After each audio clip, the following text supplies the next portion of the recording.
bringing you the most sought-after, up-to-date, non-duplicated views affecting tomorrow's corporate world. Macquarie Rens and Art Television presents CEO Network, the premier business networking platform and discussion forum. In its 18th consecutively successful event,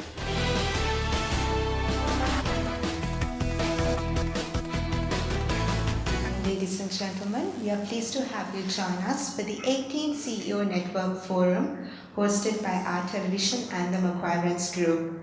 The CEO Network, as the name implies, is primarily a platform for networking and the exchange of thoughts on prevailing issues relevant in the corporate world in Sri Lanka.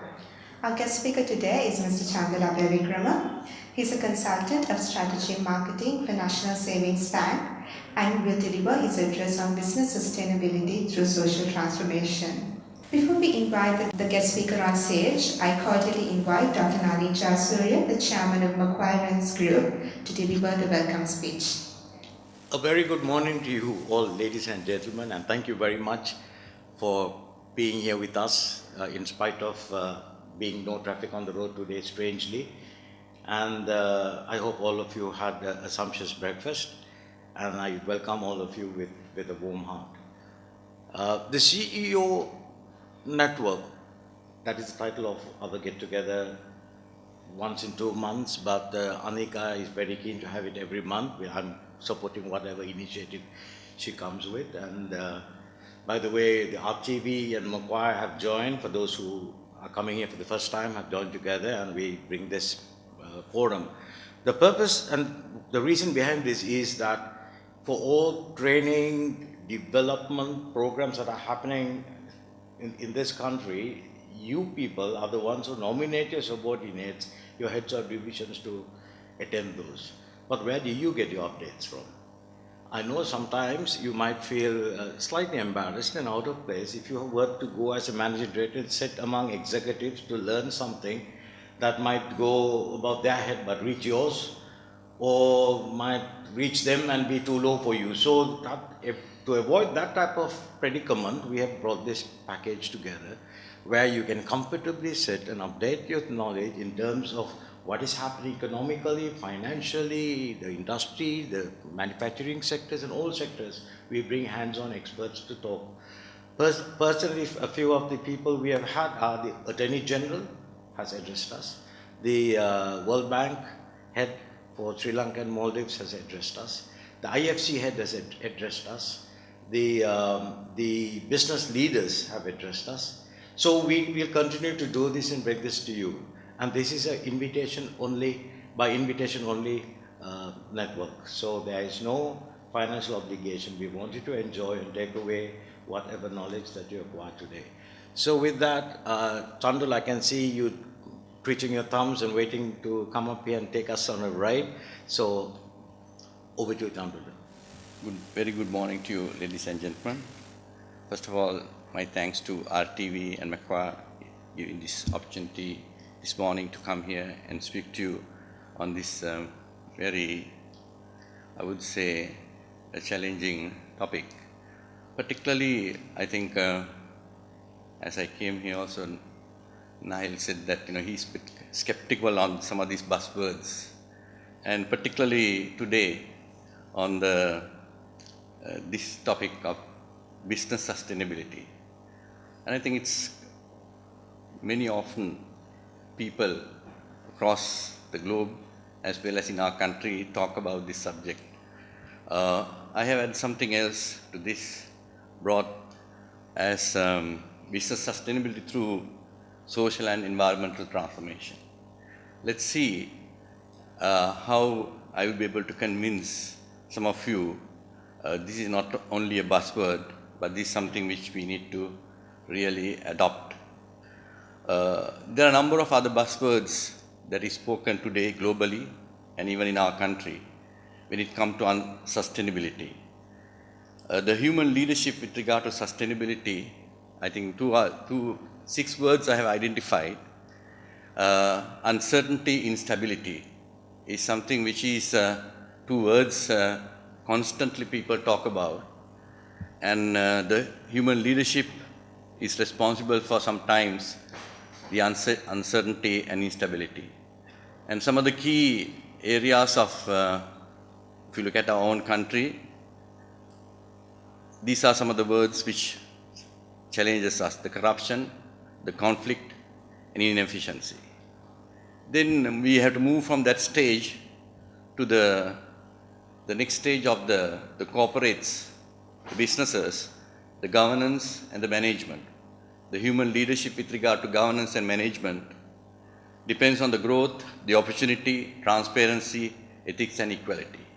And finally, we have to move from this stage to a very important stage that I would call sustainability and transformation. And the human leadership that is required, significant amount of creativity, innovation, and social inclusion. Ladies and gentlemen, I want to really today articulate to you, based on, in my lifetime, the personal experience with regard to business sustainability, which I have faced in the last, I would say, 35 years. If you really look at Sri Lanka, the many challenges are there for business sustainability. And I'm sure that some of the people who are in this audience would have experienced these challenges in the last 30 to 40 years. If you look at our country, there are a number of challenging scenarios. If you understand the changing demographic dynamics for business sustainability, and probably you know young people aged between 15 to 24 make up 22% of the total population of Sri Lanka.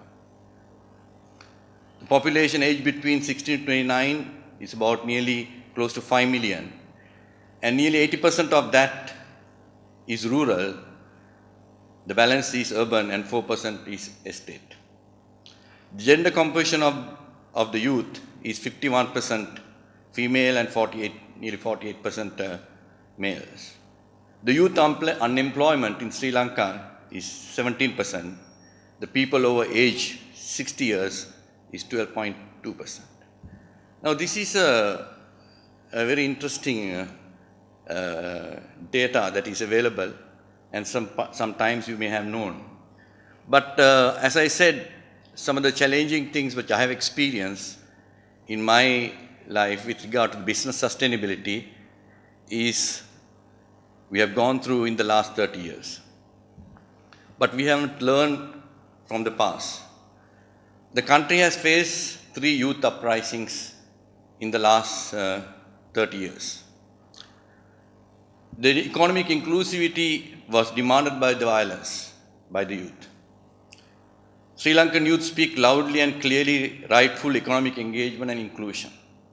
We had in 1971 the first youth uprising, which had nearly 30,000 youth got killed. And this got repeated in 88-89, nearly 70,000 youth got killed, and they brought the entire businesses to a standstill. In fact, one of my batchmates in the University of Kelaniya, called under the name of Kirti Vijayabahau, used to send a chit to businesses, and the businesses used to close for every time the chit comes to businesses. The economy they brought to standstill. And then we had the 30-year war. At the bottom line of that war is economic inclusion, whatever the interpretation the politicians give, but we see that it's economic inclusion that originated the 30-year war.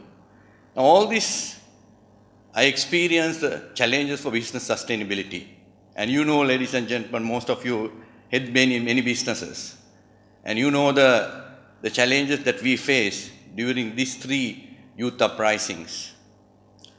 And I think that is the responsibility of all of us to prevent a 4th youth uprising take place in this beloved country. Creating rightful balance between academic and education and vocational education is essential for economic engagement and inclusion. We need managers, doctors, engineers, farmers, masons, carpenters, plumbers, that kind of people. But the challenging thing is some of these statistics again. The youth labor force participation only 44%. Youth unemployment is 17.2%. But the youth underemployment over 30%. and it is increasing. Every year, 500,000 students sit for ordinary level exams. Only 50 to 60% pass A-levels, and only 4% get into the public university systems. In the year 2010, that's the most available data, 433,000 students sat for O-levels, about 58% of the youth. 233,000 students passed O-levels and sat for A-levels. Out of that, 142,000 qualified with 3 passes to enter university. Only 21,000 entered to the public universities. Ladies and gentlemen, 420,000 people are not going to become plumbers, carpenters, and masons. The balance 420 people are not going to become carpenters, masons, plumbers, and electricians. They are waiting for white-collar jobs. And this is indeed a challenge. And that's what I said, that we have to prevent, if you want to talk about business sustainability, you have to prevent a fourth uprising taking place in this country. There were recently 20,000 jobs for Korea. 200,000 applicants applied. 20,000 came to Colombo to get applications. So balance 190,000 waiting to see something happens.